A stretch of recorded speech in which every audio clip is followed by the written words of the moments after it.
Hello नमस्ते म doctor Bhuwan Niraula म प्रोस्थोडन्टिक्स एन्ड मेक्सिलोफेसियल प्रोस्थेटिक्स विभागमा काम गर्छु र विगत 2013 देखि म कार्यरत छु। अहिले हाल म ओम समाज डेन्टल हस्पिटल चाबहिलमा कार्यरत छु र आज हामी डेन्टल इम्प्लान्टको बारेमा चाहिँ हजुरहरूलाई जानकारी दिन गइरहेका छौँ। हामीले कुनै पनि दाँत नभएको ठाउँमा चाहिँ हामीले जस्तो यहाँ फोटोमा पनि देख्न सकिन्छ, कुनै पनि दाँत नभएको ठाउँमा चाहिँ एउटा इम्प्लान्ट हाल्न पर्यो, एउटा दाँत हाल्न पर्यो अथवा चाहिँ दुईटा दाँत हाल्न पर्यो अथवा मुखमा नभएको धेरैवटा दाँतहरू चाहिँ हाल्न पर्यो भने चाहिँ हामी के गर्छौँ भनेर भन्दाखेरि जसरी दाँतको जरा हुन्छ त्यसरी नै टाइटेनियमको एउटा दाँतको जरा बनाइएको हुन्छ र त्यो चाहिँ हामीले मुखभित्रको हड्डीमा राखिन्छ र त्यसको माथिपट्टि दाँत चाहिँ एउटा स्क्रुको मद्दतले राखिन्छ, जसलाई चाहिँ हामी डेन्टल इम्प्लान्ट भन्छौँ अथवा दन्त प्रत्यारोपण पनि भन्छौँ।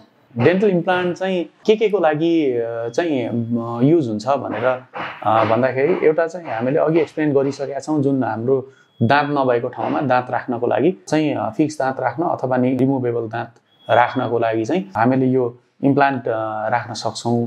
अर्को चाहिँ जस्तो मेक्सिलोफेसियल प्रोस्थेटिक्स जस्तो आँखा नभएको ठाउँमा चाहिँ आँखा राख्नको लागि, कान नभएको ठाउँमा कान राख्नको लागि र नाक प्रोस्थेटिक नाकहरू राख्नको लागि चाहिँ हामीले डेन्टल इम्प्लान्टको मद्दत लिन सक्छौँ।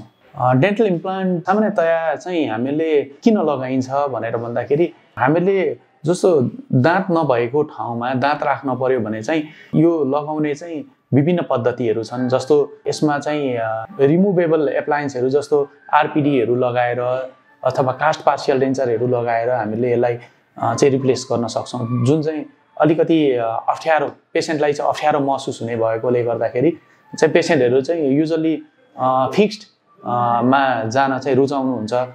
फिक्स्डमा जानको लागि पनि हामीले डेन्टल इम्प्लान्ट नगर्दाखेरि चाहिँ नजिकैको दुईटा दाँतमा काटेर, जस्तो यो इम्प्लान्ट छ यसको यो इम्प्लान्ट नलगाउने हो भने चाहिँ यो दाँतलाई माथिबाट अलिकति टुथ प्रिपेरेसन भनेर भन्छ यसलाई प्रिपेयर गरेर अनि बिचमा चाहिँ हामीले दाँत राख्न मिल्छ है। अब त्यो गर्दाखेरि हामीले दाँतको बायोलोजिकल कस्ट चाहिँ हामीले गुमाउनु पर्ने हुन्छ, तर हामीले इम्प्लान्ट राख्दाखेरि चाहिँ नजिकैको दाँतलाई हामीले चलाउनु पर्दैन, जस्तो छ त्यस्तै अवस्थामा रहन्छ र बिचमा हामीले इम्प्लान्ट राखेर नेचुरल दाँत जसरी नै हामीले दाँत राख्न मिल्छ। अर्को कुरा चाहिँ जस्तो इम्प्लान्टको केसमा चाहिँ हामीले प्रोस्थेटिक जस्तो इयर नोज भयो होइन, त्यस पछाडि नाक अथवा कान अथवा आँखा लगाउनु पर्यो भने त्यस्तो केसमा पनि इम्प्लान्टको मद्दतले लगाउँदाखेरि चाहिँ ड्युरेबल हुने भएकोले गर्दाखेरि त्यस्तो केसमा पनि हामी इम्प्लान्ट चाहिँ युज गर्छौँ। डेन्टल इम्प्लान्ट कस्तो केसमा लगाइन्छ भन्दाखेरि एउटा दाँत छैन भने हामी डेन्टल इम्प्लान्ट लगाउन सक्ने भयौँ, जुन मैले एक्सप्लेन गरिराखेको छु। र अर्को चाहिँ हामीले एउटाभन्दा धेरै दुईटा अथवा तीनटा छैन भने पनि हामीले यसरी दुईटा इम्प्लान्ट लगाएर चाहिँ ब्रिजको रूपमा हामीले डेन्टल इम्प्लान्ट लगाउन सकिन्छ। अर्को चाहिँ मुखमा चाहिँ कुनै पनि दाँतहरू छैनन् र हामीलाई चाहिँ धेरैवटा दाँत र फिक्स पनि चाहिएको छ भने त्यस्तो केसमा पनि हामीले डेन्टल इम्प्लान्ट चाहिँ गर्न सक्छौँ। ब्रिज भन्दा डेन्टल इम्प्लान्ट किन बेटर भन्ने अप्सनमा चाहिँ म फेरि अगाडिको एउटा फोटो नै एक्सप्लेन गर्न चाहन्छु।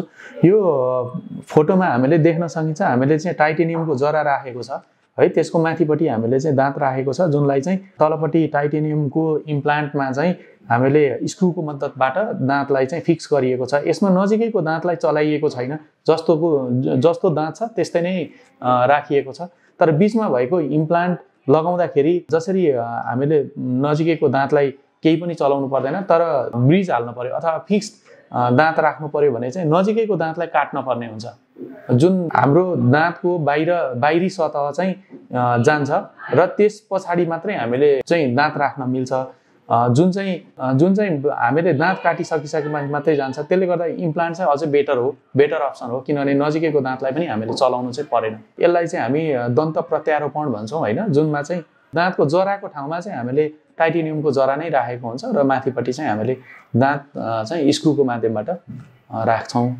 यसलाई दन्त प्रत्यारोपण नै भन्छ।